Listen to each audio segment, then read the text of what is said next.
pretty good basketball, it's good to try to stay on the streak as long as you can. We had a pretty emotional loss in LA, and it carried over to a negative effect the next night in Golden State.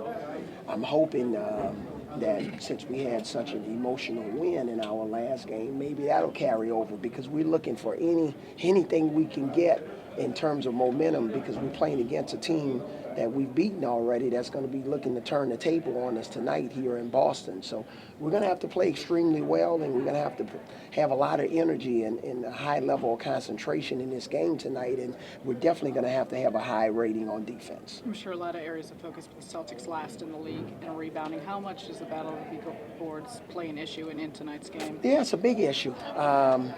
Since they've lost Perkins, they're a little bit of a different team inside. But again, they're capable, and if that's an area of quote-unquote weakness, we got to try to attack it as much as we can. But they're strong in so many other areas.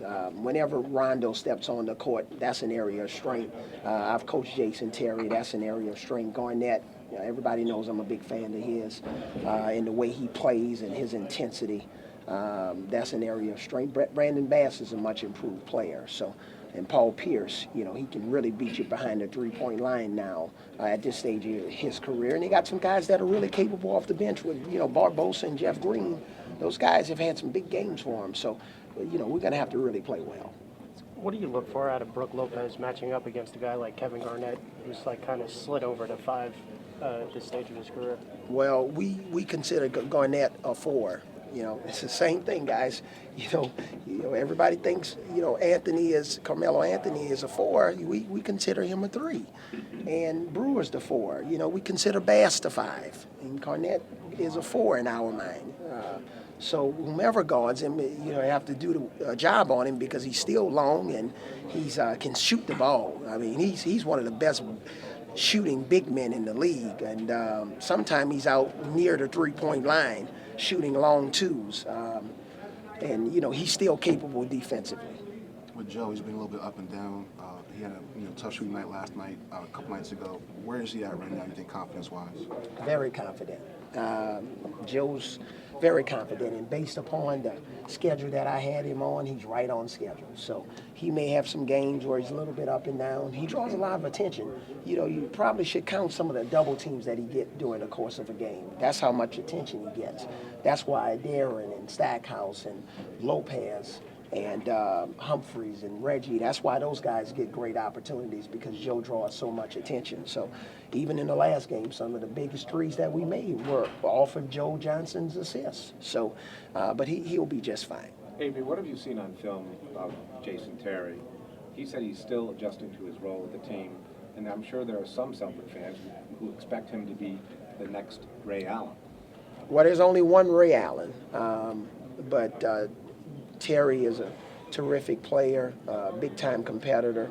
I think for them, they'll at some point Doc will figure out whether he wants to start him or bring him off the bench. In the past, he's really been good as kind of that prolific sixth man. So I'm sure at some point they'll get settled in terms of how they want to use him. And just the same way Ryan and I was talking about Joe, it's an adjustment period. And there's still somewhat of a small sample size of the season. We're not at the halfway point yet. Do you feel you guys are in good shape yet? You said back-to-backs. You guys weren't in shape the way you wanted to. You have a back-to-back coming up, obviously, this weekend. Do you feel you guys are in better shape right now? I think I'll know a little bit more Saturday. But for the single games, I think we're in good shape. That's no excuse. But I think as the season wears on and we play more back-to-backs, I'll have more information once I break down the film. And I got a pulse on kind of what I see in our guys. So I don't think we're in the best of shape, where we're going to be in the future for back-to-back games, because we haven't played many of them. What's your impression of Rondo as a point guard, how he's progressed? Just outstanding. And I think, he's one of the few guys in the NBA right now that can beat you with his assists. So we got to do a better job of trying to give him some different looks and put pressure on him. And I think any outstanding player, you got to try to put pressure on him defensively also. And that's been a big point of emphasis for us here recently with all of the outstanding players that we've played against. You can't have them resting on defense. But, man, just great court vision, fun to watch, but not fun to coach against because he really puts your team in a bind. Just when you think you got him, then he does something else. You mentioned that Joe is right on schedule for where you thought he should be at this point. How's the Avery Joe backcourt? I'm sorry, the Darren Joe backcourt working out? It's working out good, especially defensively. Those guys are so competitive, and when you throw Gerald Wallace in the mix, all of those guys can guard their position, and they don't get broken down too easily on defense, and they're so big and strong they take up a lot of space. Offensively, you're starting to see those guys get in sync a little bit more. I think sometime maybe they might defer to each other a little bit too much. They're both are so, good offensively. But it's just for us throwing out some offenses and sets that don't work really well for them, trying to figure out, again, what makes them feel good and trying to keep them comfortable in the floor of our offense and then getting it synchronized with the other three guys that are on the floor. And but also, we got to take and make our wide-open shots. We haven't made our wide-open threes at a high enough rate that I thought we would. Is Stackhouse not going because of back-to-back? Not going where? Is he active? Oh, he's active. He's going to play. Right, Yeah, sorry. he's active. Yeah, we don't have a back-to-back right now.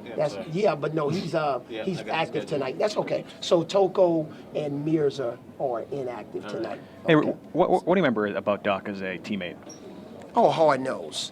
And, in a way, what Reggie Evans is doing for Brooke defensively in terms of holding him accountable, making him work in practice in terms of, if Brooke misses an assignment in practice, Reggie's all over him. I don't have to say as much as I used to. That's what Doc did for me.